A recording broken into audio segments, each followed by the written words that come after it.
It was a regular Monday evening at our house, tucked away on the edge of a big city. Kevin and I had fallen into our usual routine. He was relaxing on the couch with a beer after a long day at his auto repair shop, while I, Linda, was focused on my laptop, keeping an eye on the latest index and forex currency trends. Our home, a cozy three-story place we chose for its promise of a bright future, now felt like a battleground as our lives were drifting apart. "So, how's the market today?" Kevin asked casually, but I could sense the tension underneath. This had become normal for us. "Same as always, ups and downs." "Forex is looking good, though," I replied, trying to keep things calm. Kevin scoffed, setting his beer down a bit too forcefully. "Forex again? You know, not everything that shines is gold, Linda." I sighed, closing my laptop, ready for the conversation we'd had too many times. "And not every car that comes into your shop is worth fixing, but you do it anyway because you see the value in it." "Why can't you see the value in what I'm doing?" "Because cars are real, Linda. You can touch them, fix them, sell them. What you're doing throwing our money into the wind, hoping it comes back with more, is just reckless." I felt the anger rise, the same old argument wearing thin. Reckless? It's not reckless, Kevin. It's calculated. There's a difference between gambling and investing. I wish you'd try to understand that. Kevin stood up and started pacing. "Calculated? You call putting our hard-earned money into something as unpredictable as forex currency calculated?" "Yes, I do, because I don't go in blindly. I research, I study trends, I make informed decisions. It's no different from what you do with your shop." "My shop is a sure thing, Linda. People need cars." "My shop is a sure thing. People will always need car repairs. But this forex currency stuff, it's just a phase. What happens when it crashes? Then what?" "Kevin, we could lose money in any investment. Even the shop could face tough times. Nothing is guaranteed, but we've seen good returns on my investments. Doesn't that count for something?" Kevin stopped pacing and ran a hand through his hair in frustration. "It's not just about the money, Linda. It's about security, about not risking everything on a gamble. Why can't we invest more in the shop, expand it? That's a real, solid way to grow our money. And put all our eggs in one basket? What if something happens to the shop, Kevin? Diversification is important. That's basic investing." He shook his head, the gap between us feeling wider than ever. "Diversification, sure, but into something stable, not this digital nonsense." I stood up, feeling the need to defend my choices and my independence. "For someone who runs his own business, you're really closed-minded." "And you're really stubborn," he shot back. "All I'm saying is we could be using that money to build something lasting, something real, not just numbers on a screen." As usual, the conversation was going nowhere. "Let's just agree to disagree, okay? I won't criticize how you run your shop, and you don't criticize my investments." Kevin sighed, the fight draining out of him. "Fine, but just remember, Linda, when all this blows up in your face, don't say I didn't warn you." The tension between Kevin and me wasn't the only strain in our lives. His family dynamics added another layer of stress. Living close to his parents and sister meant we saw them often, and each visit reminded me of how different our views on family and responsibility were. One Friday afternoon, Kevin suggested we visit his parents. The idea alone made my stomach knot. It wasn't his parents I minded, it was Karen, Kevin's sister. Her lifestyle and choices always baffled me. "Come on, Linda, it's been ages since we saw them, and Mom's been asking about you. You know Dad is fighting cancer," Kevin pressed, noticing my hesitation. "Yeah, I bet Karen's missed me too," I muttered, my sarcasm not lost on Kevin. "Look, I know you two don't get along, but can't you just, I don't know, try for me?" He sighed. I agreed, "Fine, but I'm not staying if she starts talking about one of her shopping sprees." When we arrived, Karen was already there, showing off her latest designer bag. The way she acted, like she was better than everyone, immediately annoyed me. "Look at this, just got it yesterday. Isn't it fabulous?" she gushed, barely noticing us. "It's something," I managed to say, holding back my irritation. Kevin's mother, unaware of the tension, welcomed us. "Linda dear, so glad you could make it. You two should visit more often." The afternoon dragged on with Karen taking over the conversation, talking about her latest vacation and shopping adventures. I tried to stay calm, barely speaking, but my patience was running out. "So Linda, still playing with your index and bits?" Karen sneered, her tone full of contempt. "It's called investing, Karen. You should try it sometime, instead of wasting money on things you don't need," I shot back, my annoyance slipping out. Kevin gave me a warning look, but it was too late. Karen scoffed. "Investing? Please, like gambling online is something to brag about. At least when I spend money, I have something to show for it." "Something to show until it goes out of style next season," I retorted, unable to hold back. "That's enough, both of you," Kevin's father cut in, his voice firm. "We're here to enjoy each other's company, not to argue." The rest of the visit passed in uncomfortable silence. As we left, Kevin couldn't hide his frustration. "Linda, why do you have to provoke her? Can't you just let it go for one afternoon?" "Me, provoke her? She's the one who started it with her snide remarks. I'm just not going to sit there and take it, Kevin. Sometimes I wish you'd try a little harder for the sake of peace." "Try harder, Kevin. I'm not the one splurging on luxuries and flaunting them in everyone's face. Why doesn't anyone tell her to stop acting like a spoiled brat?" "Because she's family, Linda. We look out for each other, even if we don't always agree with what they're doing." "That's the thing, Kevin. Looking out for each other is one thing, but enabling bad behavior is another. There's a difference, and it's about time someone pointed it out to her." Kevin sighed, the weariness clear in his voice. I know, but what can we do? She's set in her ways, and Mom and Dad aren't going to change how they treat her. It's not just about Karen, Kevin. It's about us too. How are we supposed to plan for our future when there's always going to be this financial black hole in your family?" "We'll figure it out, Linda. We always do." The news hit us hard and fast. Kevin's dad, Mr. Thomas, had lost his battle with cancer. One moment we were talking about treatment options, and the next, we were mourning. Amid the shock and grief, Karen took charge of the funeral arrangements. It wasn't long before she dropped a bombshell. Sitting in our living room, Kevin looked like a storm cloud had settled over him. "Linda, Karen says the funeral is going to cost $90,000. She expects us to cover half." I almost choked on my tea. $90,000? Kevin, that's crazy. Are we paying for a funeral or a royal wedding? Kevin's face darkened, his eyes narrowing. "Now's not the time, Linda. This isn't about the money. It's about giving my dad the send-off he deserves. $90,000? There has to be a mistake. That's just too much." Kevin's voice rose, and I could see the vein in his forehead pulsing. "My dad just died, Linda, and here you are, arguing over money. What's wrong with you?" I flinched at his harshness. "I'm not arguing, Kevin. I'm just shocked. We've never even spent that kind of money on our own house." Kevin stood up abruptly, his chair scraping the floor. "You know what? I don't need this. I don't need you telling me what's too much for my father's funeral. If you can't look past your spreadsheets for once, maybe you should just stay out of it." His words hurt, but I swallowed my response. This was grief talking, not my Kevin. "I'm sorry, Kevin. I'll transfer the $50,000 to Karen.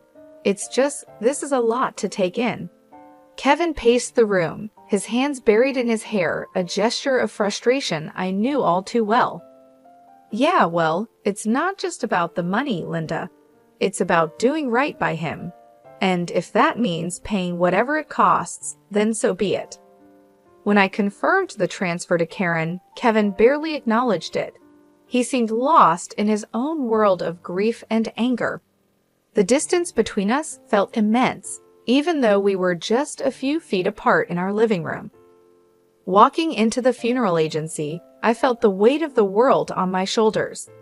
The past few days had been a blur of grief and confusion, but nothing could have prepared me for what I was about to find out. "I'm here for Mr. Thomas's funeral," I told the woman behind the counter, trying to keep my voice steady.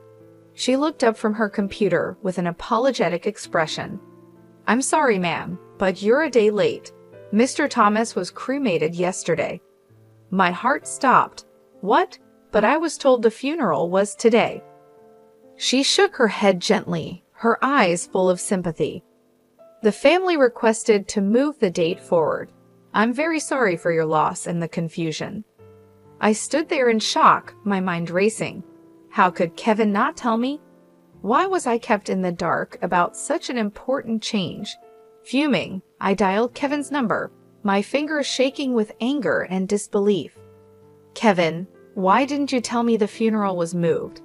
I just showed up like a fool, only to find out I missed everything." Kevin's voice was cold and distant. "Because I didn't think you cared, Linda. All you've done is complain about the costs and question every decision. Why would I think you'd want to be there? Because he was my father-in-law, because I'm your wife. How could you just leave me out like that?" My voice cracked, a mix of hurt and fury. "Well, maybe not for long," he shot back, and I could hear the bitterness in his voice. "What's that supposed to mean?" I demanded, my heart sinking. "I'm done, Linda. I can't do this anymore. I can't be with someone who's so indifferent. You care more about your bitcoins and index than this family. I've got the divorce papers ready." His words hit me like a slap in the face. Divorce? Was he serious? You're kidding, right? Over this? Kevin, we can talk about it. We can work things out. "No, Linda. It's too late. The house is going up for sale. We'll split everything and go our separate ways."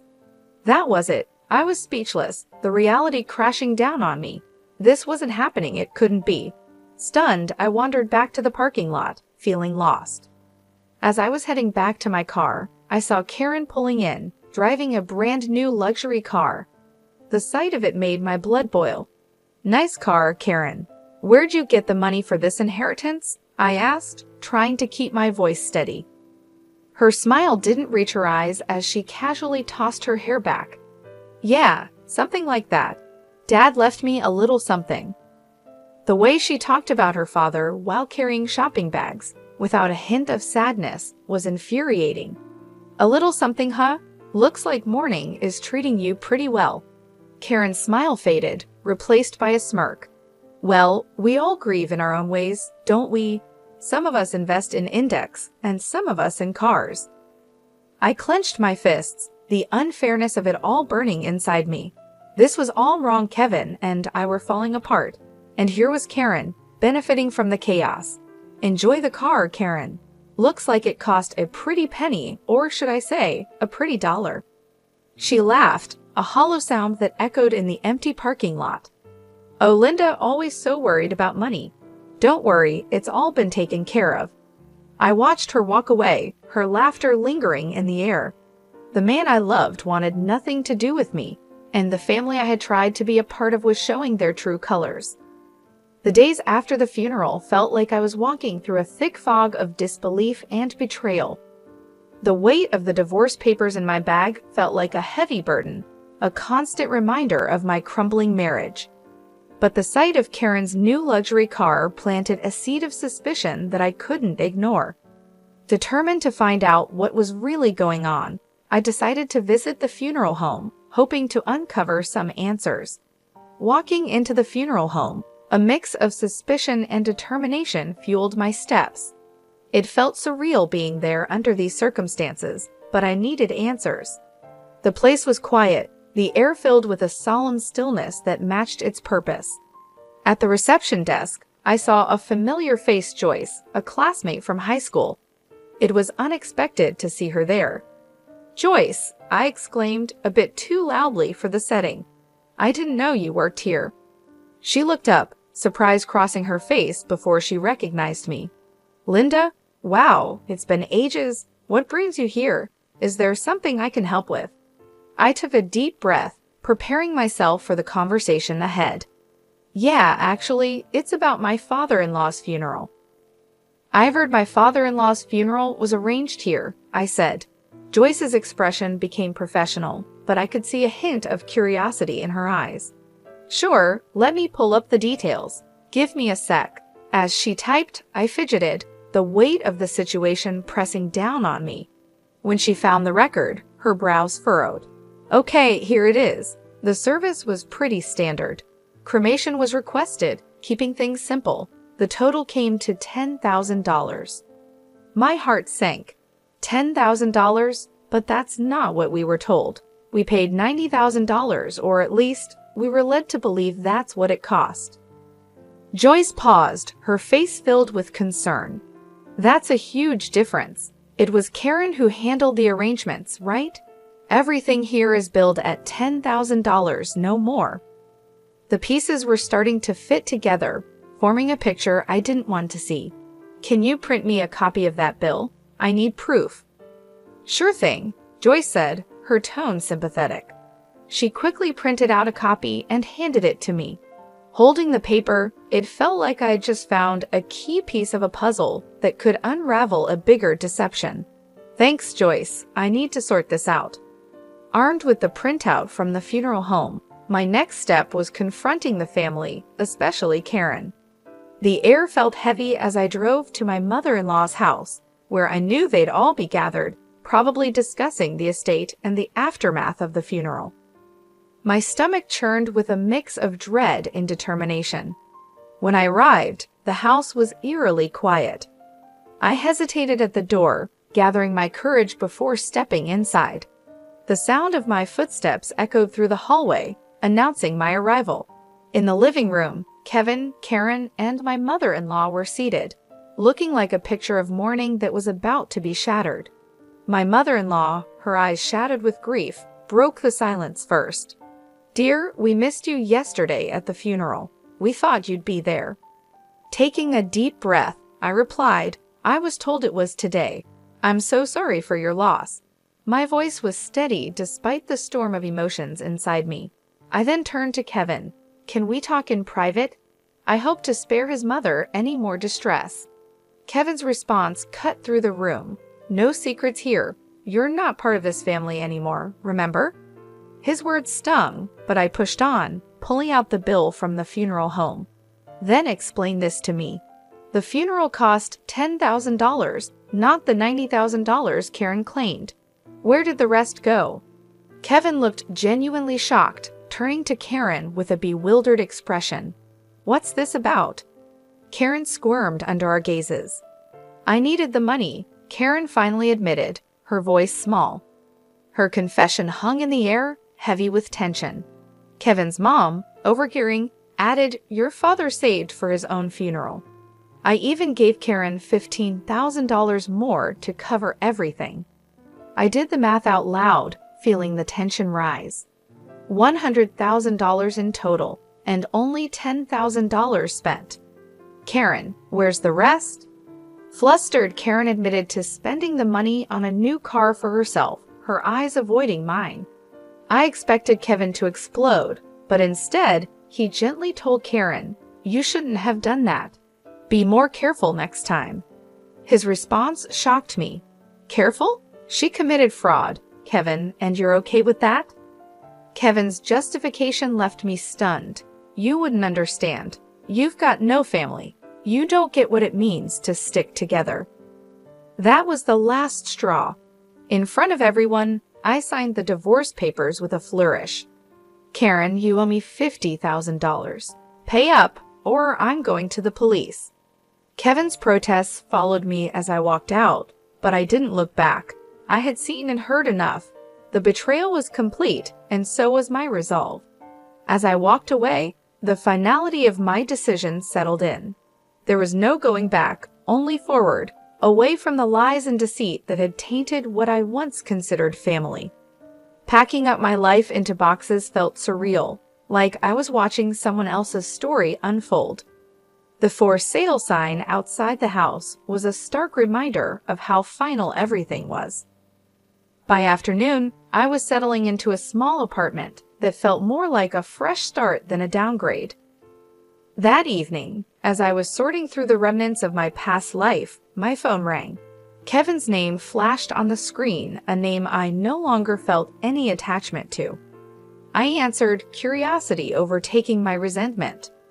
"Linda, you need to back off from Karen." Kevin's voice came through, harsher than usual.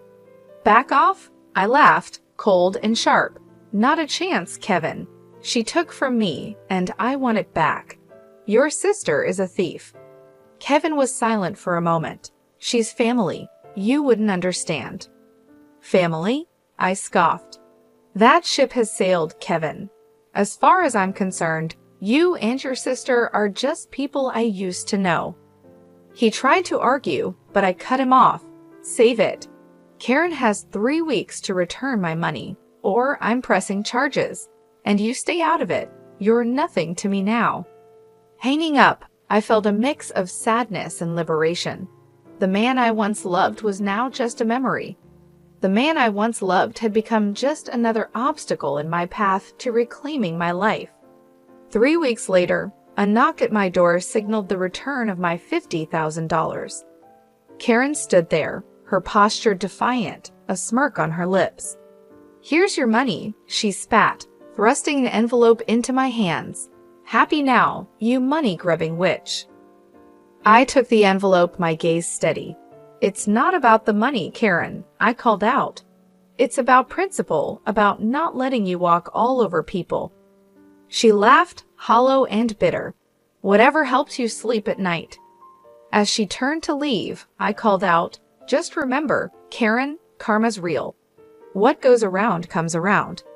Closing the door, I leaned against it, the envelope heavy in my hand.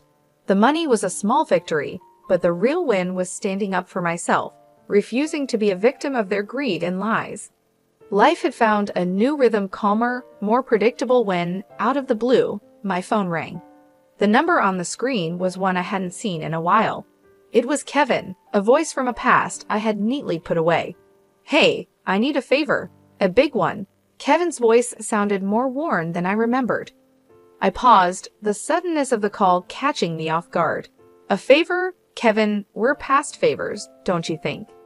"It's Karen. She's in deep this time.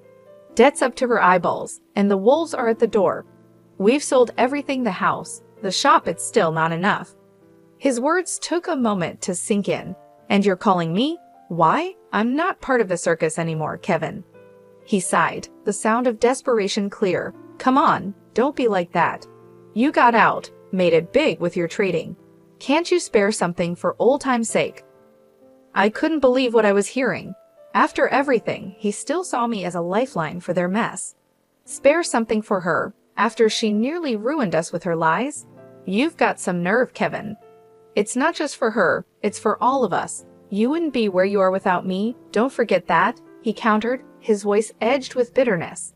A short, sharp laugh escaped me. "Where I am is despite you, not because of you. You think I owe you. That's rich." There was silence on the line, heavy and uncomfortable. "So that's it then? You're going to turn your back on us?" he asked. "Us? There's no us, Kevin. There hasn't been for a long time. And as for turning my back, I think you've got me confused with someone who still cares." Hanging up, I felt a mix of emotions, anger, yes, but also relief. That chapter of my life was truly closed now. Sitting in the living room of my new house, a place that finally felt like home, I knew I was ready to move on. I had earned with my hard work and determination. I realized how far I had come. This was my sanctuary, built not on lies and manipulation, but on my